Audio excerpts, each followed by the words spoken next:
La ville de Petrila, au sud-ouest de la Roumanie, tourne une page de son histoire. Depuis l'époque austro-hongroise, on extrait ici du charbon. Mais cette année, la plus ancienne mine du pays ferme ses portes. Ionel Tinca, lui-même fils de mineur, travaille depuis qu'il a 16 ans dans les puits de Petrila. Il déplore l'abandon de cette industrie par les autorités.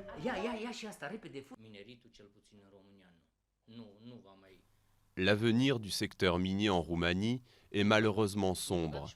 Cela me fait mal, car c'est le métier que j'ai choisi et que j'ai aimé. J'ai vécu de cette profession.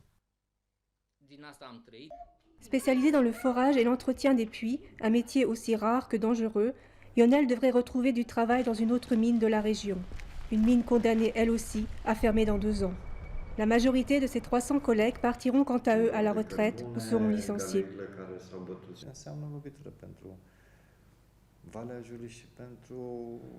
C'est un coup dur donné à la région de la vallée du Giu et à Petrila. Avec la fermeture des mines, la population va continuer à baisser. Ce sera de plus en plus dur de vivre ici, car toutes les autres activités dépendent du secteur minier. Depuis les années 90, l'industrie minière roumaine vit sous perfusion. Plusieurs centaines de millions d'euros ont été dépensés en subventions d'État. L'Union européenne presse le pays à supprimer ces aides et à se tourner vers des sources d'énergie non polluantes.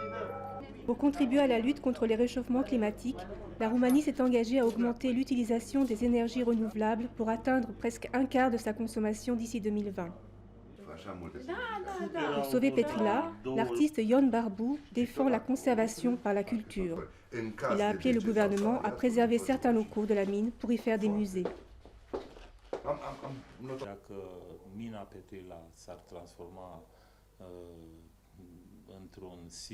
Si la mine de Petrila se transformait en un site de musée culturel et touristique, elle n'aurait que des bénéfices. Elle devrait se transformer et passer d'un site industriel à un site culturel. C'est sa chance.